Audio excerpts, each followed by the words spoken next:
I'm Bonnie Lin, Director of the ChinaPower Project and Senior Fellow for Asian Security at the Center for Strategic and International Studies. In this episode of the ChinaPower Podcast, Dr. Victor Cha joins us to discuss recent developments in the North Korea-Russia relationship and its impacts on China. How should we view the recent Putin-Kim summit and deepening of Russia-North Korea relations? And what does it mean for China, regional security, and the ongoing war in Ukraine? Dr. Victor Cha is Senior Vice President for Asia and Korea Chair at CSIS.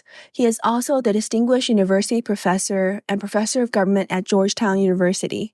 He was appointed in 2021 by the Biden administration to serve on the Defense Policy Board in an advisory role to the Secretary of Defense. From 2004 to 2007, he served on the National Security Council and was responsible for Japan, Korea, Australia, New Zealand, and the Pacific Island nations. Dr. Cha was U.S. Deputy Head of Delegation at the Six-Party Talks. He received his PhD, MA, and BA degree from Columbia University and has a BA honors from Oxford University. Victor, thank you so much for joining me today. Yeah, it's my pleasure. So I'd like to start with a little bit of history. As we're looking now at Russia's relationship with North Korea, I think it's important to understand how that relationship has evolved over time. There's been a lot of coverage of the 1961 alliance between the Soviet Union and North Korea, and experts have compared that alliance to what we're seeing now between the two countries. Could you share a little bit of how you assess the 1961 relationship between the two countries and what that relationship obligated both sides to do during the Cold War? Well, I think the 1961 alliance was comparable to a mutual defense treaty, although it wasn't really mutual. It was really a one-way security guarantee that the Soviet Union provided to North Korea in the aftermath of the Korean War, and also amidst what was brewing as a split between the Soviet Union and China that benefited North Korea quite a bit, benefited Kim Il-sung quite a bit. But it was effectively an automatic intervention promise, commitment by the Soviet Union in case of aggression against North Korea. In theory, it worked both ways, but it really didn't. It was really the Soviet promise to North Korea. It was basically in effect for about 30 years until the end of the Cold War. And what did the Soviet promise entail? Did it specify providing anything more than arms, or did it leave those terms relatively vague? I think if you look at it from their perspective, for the purposes of deterrence, if they were seeking to deter so-called aggression from the West, it was to their advantage to leave the terms rather vague. Just a commitment, a security commitment, but to leave the terms vague. And I believe that's what they did. And how would you compare this to what we've seen between China and North Korea? How much weight has North Korea typically attached to Soviet military aid compared to aid from China? What are our expectations in terms of how much the Soviet Union was willing to aid North Korea versus how much China was willing to do so? So the Chinese relationship with North Korea on the security side was similar. It was a treaty of, I can't remember the exact term, friendship and security. It was similar in that sense. I think in practice, it wasn't so much what they got from each side, although the North Koreans managed to get a lot of both from each side, but a lot of it had to do with different periods of time. So during the Great Leap Forward, for example, Kim Il-sung focused a lot on assistance from the Soviet Union. During the Cultural Revolution, focused a lot on assistance from the Soviet Union. When Khrushchev succeeded Stalin and focused a lot on revolution by socialist means, not sort of the revolutionary doctrine of Mao, Kim Il-sung leaned more towards the Chinese. Both the Chinese and Soviets actively courted the North Koreans because of the split between them. And so they got a lot from both sides. And it all depended in the very beginning of the North Korean system. They got support from both the Chinese and the Soviet Union. But I believe it was after the first 5-year plan in North Korea that the Soviet Union greatly curtailed their support because they didn't understand the 5-year economic plan for North Korea, whereas the Chinese continued to provide assistance. And Victor, you mentioned that the Soviet treaty with North Korea ended at the end of the Cold War, basically about 3 decades since it was signed.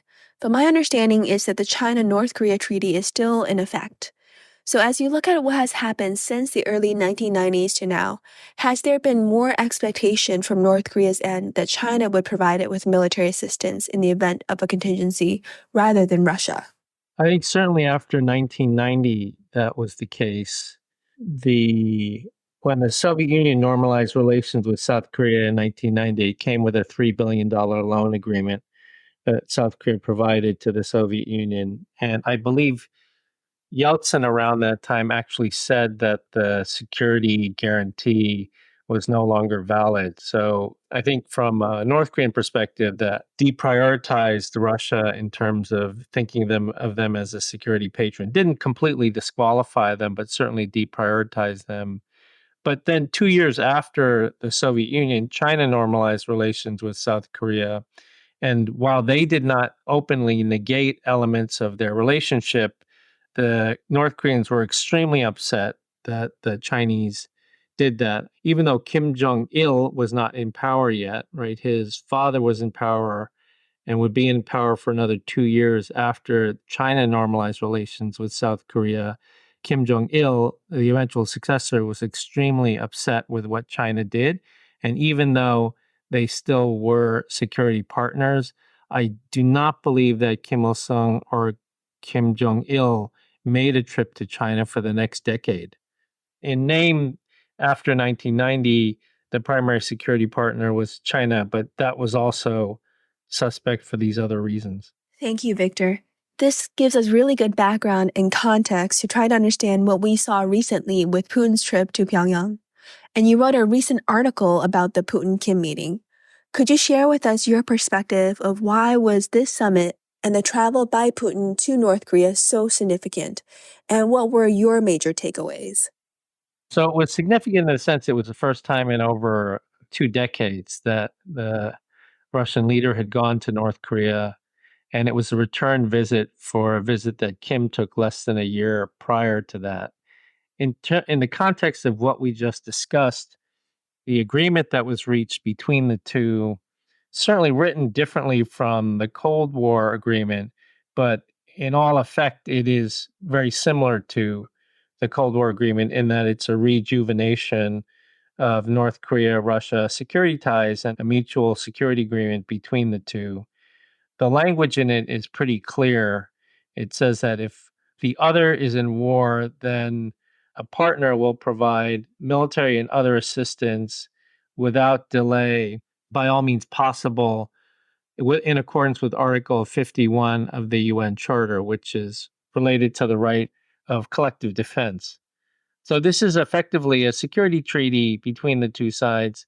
And what is different about it from the past is that, as we talked about, during the Cold War, it was a mutual security treaty, but really all the benefits moved in one direction from the Soviet Union to North Korea, whether that was in terms of the security guarantee, in terms of food and fuel at heavily subsidized prices, or in terms of loans that the Soviet Union provided to North Korea. And there was really not much that the North Koreans could provide in return. This is much more of a mutual relationship because North Korea is arguably providing for Russian security by providing them ammunition for the war in Ukraine. And Russia stated its commitment to North Korea in their eyes in the face of a strengthening US Korea alliance, strengthening US Korea Japan, military exercising, things of that nature. So it's similar in the sense that we're seeing a rejuvenation of the security guarantees, but it's different in the sense that this time it actually works both ways. And in terms of what North Korea can provide Russia, you mentioned ammunition for Ukraine. As we look forward, is there anything else that you could see North Korea providing to Russia that is either building on what we're already seeing or significantly different from now? Well, certainly it's the ammunition that's the most obvious and important thing. According to the South Korean government, over 5 million rounds of ammunition have been provided by North Korea to Russia for the war in Ukraine. According to the US government, 11,000 shipping containers of weapons have moved from North Korea to Russia. We at CSIS have actually tracked the route of this using satellite imagery from the port of Najin in North Korea to Done in Russia, and then by rail from Done westward across the entire continent to the war front, and 3 munitions depots in particular on the war front with Ukraine. So they provided that. Ukraine has reported that North Korean ballistic missile parts have been found in Ukrainian cities, which means that they're providing Russia also with ballistic missiles. There has been some talk and speculation in the media about North Korea sending troops to the war in Ukraine. I don't think that's likely. I certainly think that North Korea will send laborers because there's sort of slave labor traffic that takes place between North Korea and Russia. And it's possible that some of those laborers could be working in support of the war effort, which would be bad, undeniably bad. But I don't think that North Korea is going to send troops to Russia. So it's largely been munitions and ballistic missiles. This is significant. It's a violation of UN Security Council resolutions. It's a violation of a lot of things and possibly laborers, but I don't think that they'll send troops. And what is North Korea receiving from Russia right now? How do we see that relationship expanding given this newly signed treaty? So that's really the big question because we're not sure what Russia is giving them. We assume when this relationship started at the beginning of the war in Ukraine that North Korea is providing small amounts of ammunition purchased by the Wagner Group and that they were getting some cash, but also fuel and food in return for these shipments, which was important for North Korea at the time in 2023, 2022, 2023, because they were just coming out of the pandemic lockdown. They were in lockdown for 3.5 years. So they needed it badly, food, fuel, medicine. Everything had been stocked out because they completely cut off from the world during the pandemic, and they did it for a year longer than everybody else because they have no vaccine infrastructure, they have no vaccines, their population is just very vulnerable, and so they needed all of that. But the question that naturally arises is, what else could the Russians be providing? The North Korean leader is clear about what he wants because he's talked about military satellite technology, nuclear submarine technology, advanced ICBM technology, and a variety of other things. He hasn't said that these are the things he wants from Russia, but he said these are the things that he wants to develop a modern nuclear weapons force, to be a modern nuclear weapons state. And so the question really is Kim going to drive a hard bargain and say, I don't want food and fuel, I want this technology because you really need this ammunition badly to fight the war in Ukraine. You cannot fight this war in Ukraine without the additional North Korean artillery. And I think that's factually correct based on the experts that we've talked to on this, that they really do need the North Korean ammunition. So the question is, what are they giving in return? And of course, then that makes this agreement have much broader ramifications. It's a bilateral agreement between Russia and North Korea, but it's obviously affecting the security of Europe. And it would be affecting U.S. homeland security too if Russia was proliferating technology to North Korea in return for weapons. And do you have a sense, Victor, if Kim Jong-un drove a hard bargain with Putin at the summit and obtained what he wanted? I know it might be a bit hard to be able to untangle all of this from the outside, but any sense from your perspective on whether Kim was satisfied from the most recent summit with Putin? Well, if we look at the pictures, he certainly seemed satisfied. They both looked very happy. They seemed very happy with the outcome. Like you said, from the outside, it's really hard to tell. I don't even know if from the inside the US government really knows because technology is a hard thing to see from satellite imagery, right? Which is, we don't have a lot of assets on the ground in North Korea, if any. I do think that a comment by the DNI, Avril Haines, on the occasion of the release of the annual threat assessment, Director Haines said that there was concern that Russia might be dropping long-held non-proliferation norms in its dealings with North Korea. As somebody on the outside reading this, that sort of statement really sets off alarm bells because it's spoken in the context and the sentence, the way it was phrased, suggests that they have a very good understanding of what the past interaction between Russia, the Soviet Union, was with North Korea. And that was that during the Cold War, the Soviet Union helped North Korea a lot. They really were very stingy with sort of this high-end military technology. They weren't as willing to provide that, whether we're talking about missiles or nuclear, they weren't willing to provide that. In fact, the first experimental nuclear reactor that North Korea got was from the Soviet Union, a very small one. But the condition that the Soviet Union made for giving this reactor to North Korea was that North Korea had to sign on to the Non-Proliferation Treaty. So, for listeners who remember North Korea being the only country to withdraw from the Non-Proliferation Treaty as it pursued its nuclear weapons program, some of them might have thought, well, I didn't even know they were in the Non-Proliferation Treaty regime. And they were, largely because of the Soviet Union, because the Soviet Union said you have to be in it, you have to sign on to IAEA safeguards, the whole kit and caboodle. And so I think Director Haynes' statement was significant because it says may be dropping long-held non-proliferation norms, which suggests clearly an understanding of how the Soviet Union used to do this, and they might not be doing it this way anymore.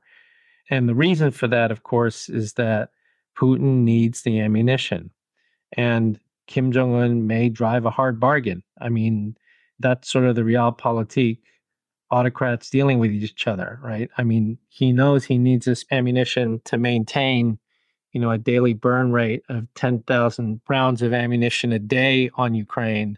And that's only going to be possible with support from North Korea. So why not make the price for that as high as the North Koreans can make it, which I think is what they're doing. And it does seem that Russia's improvement of relations with North Korea and dropping of its long-held non-proliferation norms may also be rubbing off on China. This May, when Putin visited China, the Putin-Xi joint statement had a section on North Korea that was quite different from 2023, and it was more pro-North Korea. And when China held its trilateral with Japan and South Korea, the joint statement that came out of it did not use the term complete denuclearization, only denuclearization. Yeah, I mean, in terms of the +3 statement, the phrase on denuclearization is not what I would call airtight. You could probably drive a truck through a lot of the space in that statement, made somewhat ambiguous for obvious reasons. I mean, the South Koreans and the Japanese would like it to be read one way, and the Chinese would not want to commit to that.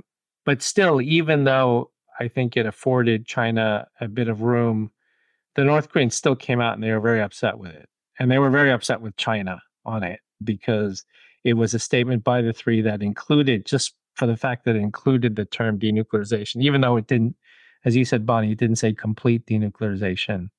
The North Koreans were upset with it. They released a statement about it. The effect of that was that any Korean and Japanese negotiators that were left with a bad taste in their mouth after negotiating that clause because it didn't really push as far as they would have liked it to push, immediately felt better, because if the North Koreans were upset, that was the effect they wanted it to have. So it worked in that sense. Very interesting.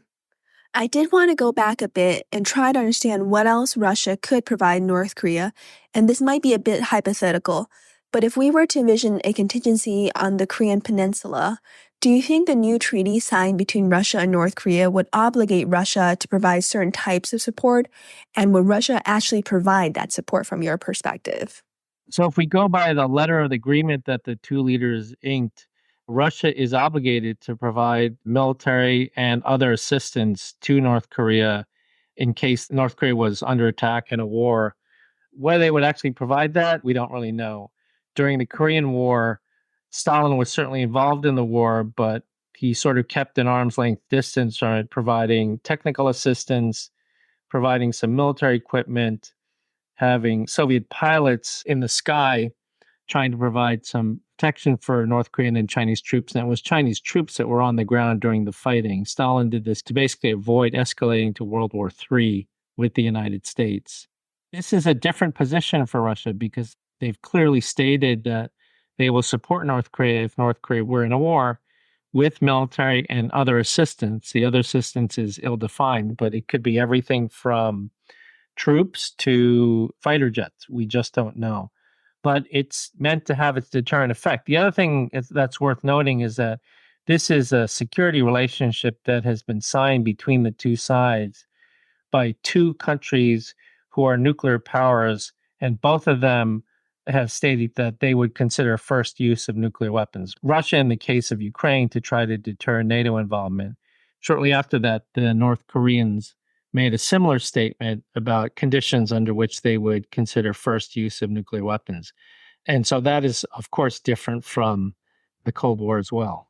I would like to unpack the significance of a military treaty signed between two nuclear powers.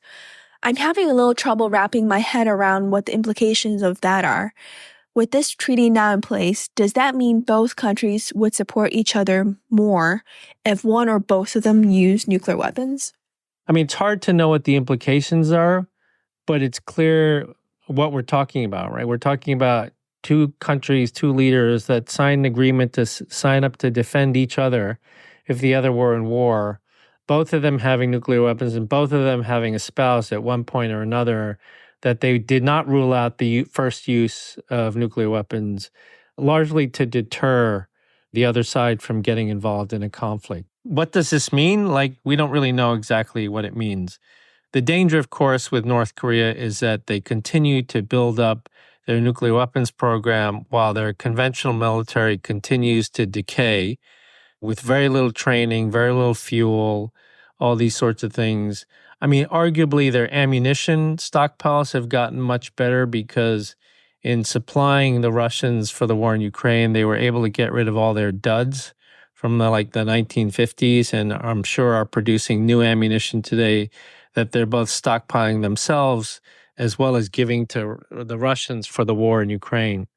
But we don't really know what the meaning of this is going forward. But it is, I think, quite concerning and potentially destabilizing that you have this alliance between two countries that have talked about first use of nuclear weapons. Of course, there are countries that have a no first use, but that is different from laying out the conditions under which you might use nuclear weapons first. I wonder if one way to interpret this is, at the minimum, this treaty could mean that if one of the countries, whether that's Russia or North Korea, uses nuclear weapons, they would expect the other country to support them. I think right now, at least when we think about China's support to Russia, China has repeatedly emphasized to Russia to not use nuclear weapons. So there are question marks as to whether China's strong support to Russia would still continue in its current form if Russia were to use nuclear weapons. But perhaps North Korea has a different calculus than China vis-a-vis Russia. Yeah, I'm not aware of any sort of conversation like that between Russia and North Korea, which is, of course, more concerning. But I'm not aware of any conversation like that. Maybe it's happened behind closed doors, but North Korea has basically written into its own domestic law the first use of nuclear weapons.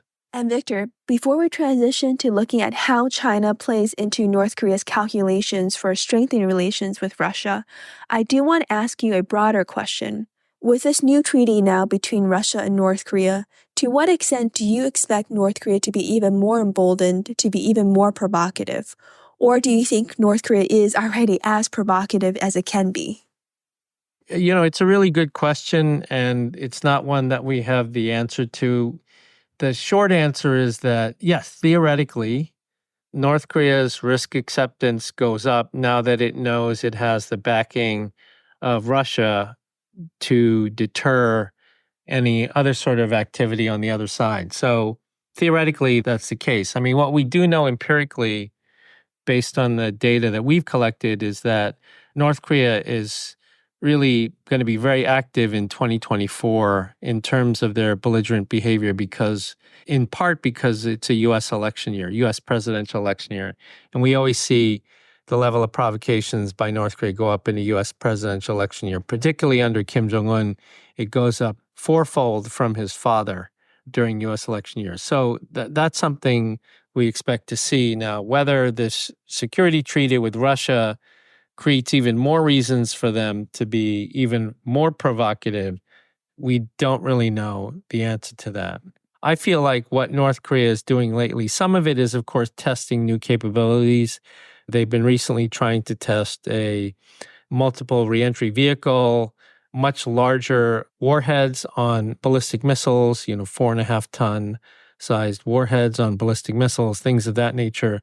But a lot of what they're doing also is now operational exercising. And that is the sort of thing where there's the potential for accident or escalation. It's entirely possible that we could actually see military exercises pursuant to this agreement between Russia and North Korea, whether that is naval exercises or it is conventional exercises or it's a combination of conventional and non-conventional exercising that would heighten tension, but it could also raise North Korea's risk acceptance when it comes to things it might do, in particular to South Korea. Thank you. I want to now transition to discussing the China factor in North Korea's calculation. You mentioned earlier that North Korea has in the past played China and the Soviet Union off of each other. How do you look at the recent Putin-Kim meeting and the extent to which North Korea is taking China into its consideration as it deepens its relationship with Russia? So I think tactically, there were real incentives for Kim Jong-un to tighten the relationship with Russia. As we said, the need for ammunition by Russia for the war in Ukraine allows Kim to stock up on many of the things that he needed after the 3.5-year COVID lockdown. But I would imagine nothing happens in international relations and foreign policy for only one reason, even though in IR theory, we always try to come up with monocausal theories. We all know in reality it doesn't happen for one reason. And from a North Korean perspective, almost certainly they saw advantages of doing this vis-a-vis China. My sense, and you can tell me, Bonnie, if this is not right, but my sense is that when Kim Jong-un started, there was not a lot of activity between North Korea and China, in part because I don't think the Chinese leadership really liked Kim Jong-un. But we really see it sort of picking up after Trump decides that he's going to do summit diplomacy with North Korea. So in the 2 years of summit diplomacy with North Korea between Trump and Kim from 2018, 2019, I think there are 5 summit meetings between Xi Jinping and Kim Jong-un. And then once that summitry fails, Kim Jong-un and Xi, I think, meet one more time, and that's probably to give a readout of what happened in Hanoi between Trump and Kim. But there hasn't really been any meeting since then. And so I think from a North Korean perspective, they see this as an opportunity to try to bring the Chinese even closer to the North Koreans after this period in which there hasn't been much activity really since 2019. When I was doing the negotiations of the 6-party talks in Beijing, and we always used to ask Chinese to use their influence on North Korea because they were the most important trading partner for North Korea. The Chinese would always say, people like Wu Dawei would always say, oh, you Americans think we have a lot of influence on North Korea, but we really don't. Like, they don't listen to us. They don't listen to anybody. And that may be true, but Chinese behavior suggests that as little influence as they have over North Korea, whatever influence they have, they guard it very jealously. And so if the United States gets too close to North Korea, they will step in. And I think the North Korean play is that they know improving their relationship with Putin, they're also going to get the Chinese to come knocking at the door, because the Chinese don't ever want anybody to have more influence over North Korea than they have, even though they like to tell the West they don't have any influence. In that sense, I think Kim is making a smart play because he's getting what he needs from Putin, and at the same time, he's trying to draw the Chinese in as well. On your point that China seeks to maintain its influence, perhaps dominant influence over North Korea, we've definitely seen subtle changes in China's policy towards North Korea and more desire from the Chinese to coordinate with their Russian counterparts in North Korea. But in terms of how Kim views Putin and Xi, do you think North Korea views Russia as a potentially more reliable partner than China? So I certainly think historically they've always seen the Chinese as the more reliable partner. Maybe that's still the case today. It's really hard to say at this point. Kim Jong-un is not his grandfather, Kim Il-sung, and North Korea was in a very different place in the Cold War than it is today. Certainly right now, it looks like there's a very good reason for the North Koreans and the Russians to be fully engaged. And I think Kim Jong-un will stick with that and then see at the same time what he can get from China at the same time that he's engaging with Russia. So it's, in a sense, it is kind of classically what his grandfather did, playing between the Soviet Union and China during the Sino-Soviet split.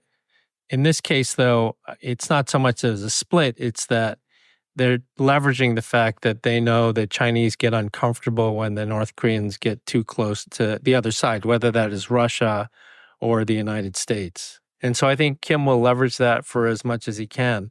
I think the other interesting dynamic here is that we see, I was doing something else with our colleague Jude Blanchette, and we were talking about possible Chinese reactions. And one of them might be to try to offer carrots to Russia in order to get Russia not to proliferate to North Korea, because, right, proliferation to North Korea is definitely not in Chinese interests.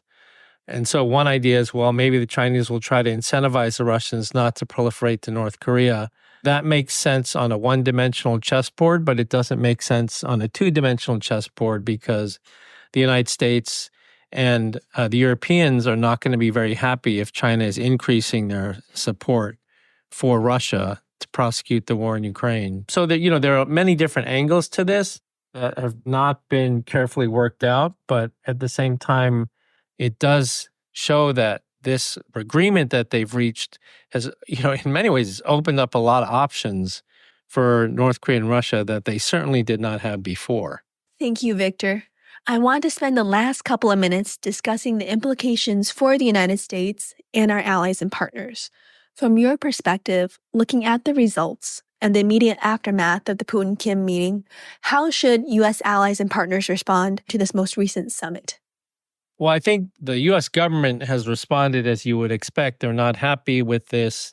It's a real threat. I feel like the U.S. government was paying attention to this, but it clearly had its hands full with the war in Europe and the war in Gaza, and then after that, the war in Gaza, such that I think they put a lot of intelligence on this and they had talking points for it, but I don't feel like they're actually dealing with it.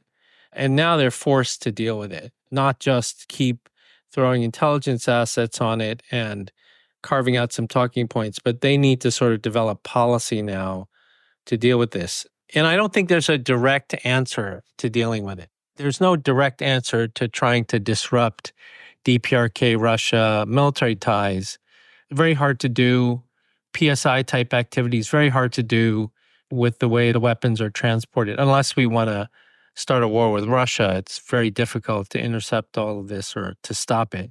But I think there are things that they can do. First and foremost, with the NATO summit, there's an opportunity for the leaders to really make a strong collective security statement about the U.S. allies in Asia and the threat posed by Russia and North Korea. A threat to one is a threat to all, or the security of one is the security of all. I would have liked to see a statement like that coming out of there. It hasn't been something that the allies in Asia have done before, as you know. It's largely been bilateral and lately these mini-laterals, but to have some sort of collective defense, collective security statement, I think would be very important. And then I think there are things to do on the sanctions side.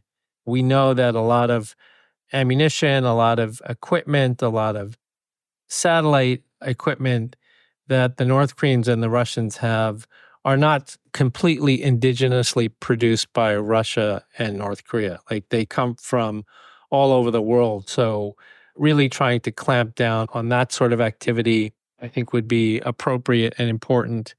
The qualification is you can't do that through another UN Security Council resolution, because we're not going to have any UN Security Council resolutions on North Korea for the foreseeable future, as long as China and Russia are going to obstruct them. So it would need to be done through a different organization like NATO AP4 or like the G7 to try to coordinate sanctions policy or secondary sanctioning policy on these components that might be making their way into North Korean and Russian military systems. And Victor, what do you expect in terms of military responses from both the United States and the ROK? Have the Koreans reached out after the Putin-Kim summit to ask for increased support, increased coordination, or deepened coordination with the United States? Is there a desire to engage in more military exercises and other operations? As you would expect, they have had a number of phone calls between the two sides, reaffirmations of the security commitment. We'll probably see more in terms of exercising bilaterally as well as trilaterally with Japan. The most interesting reaction that we've seen thus far from the South Koreans has been the opposite, like moving in the opposite direction. And what I mean by that is that we have seen an uptick in talk in South Korea about the nuclear option, whether we're talking about the general public or strategic elites. I think what the Russia-North Korea security treaty did was to create more talk in South Korea about not that they should go nuclear, but should they consider this as an alternate path. You combine that with the uncertainty about our own elections here in the United States, this creates a fertile environment for those sorts of things to start to circulate. So in the aftermath of the Russia-North Korea security treaty, 3 prominent South Korean conservative politicians came out and advocated for South Korea getting nuclear weapons. And then the think tank for the National Intelligence Service, which is the main intelligence agency in South Korea, the think tank for that produced a report last week that also suggested that South Korea should think about possibly pursuing nuclear weapons. And these sorts of statements are significant because they don't represent the uninformed general public. No offense to the general public. They are foreign policy elites. And this group traditionally has been much less positive on the nuclear option for South Korea. So, on the one hand, I think the South Korean reaction has been to hold tighter to the United States. At the same time, it's also caused this alternative discourse among elites that have been generally not in favor of going nuclear to start to have this conversation in a little bit more depth. Thank you, Victor. The last question I want to end on is to get your sense if there is any opportunity for the United States to work with China to divide the growing Russia-North Korea relationship. You mentioned this briefly earlier that South Korea's growing interest in nuclear weapons and the similarities between how North Korea and Russia think about using nuclear weapons are all very concerning for China. So it seems that potentially there might be some alignment interest between the United States and China. But of course, whether this alignment can translate into policy coordination is very uncertain. I welcome your thoughts on this. Yeah, I would say as a veteran of 6-party talks, where we are probably at the height of working with China on North Korea, there was always unfulfilled potential in terms of the United States and China working together on North Korea, because it's not a complete overlap of interest, but neither of us want to see a nuclear war on the Korean Peninsula. And so I think there's always the opportunity, and I think there would be receptiveness on the U.S. side. I just don't think China is ready to do that. You would know better than I, but I just do not get the sense that they have any idea about what they should do given this new situation, whether they should lean on North Korea, whether they should lean on Russia, whether they should engage North Korea, engage Russia, work with the United States. One thing that's clear is that they are using this as a way to try to draw the South Koreans in, right? And to try to pull the South Koreans away from the U.S.-Japan trilateral relationship. But I think the South Koreans are wise enough to know that's very limited, because the Chinese will never go so far as to abandon North Korea or to criticize them in public. So I think China may have half of a game plan when it comes to South Korea, but I don't feel like they have a game plan when it comes to Russia, North Korea, or the United States when it comes to this recent development. That's a good positive note to end on, and it's useful to know that China does not have a full game plan yet for dealing with growing Russia-North Korea relations and the ROK's nuclear ambitions. I think that leaves space for the United States to continue to shape Chinese activities and behavior where possible. Thank you so much, Victor, for this fascinating discussion and your insights across the board. I really appreciated you joining my podcast today. Thanks, Bonnie. It's a real pleasure and honor to be on the ChinaPower Podcast.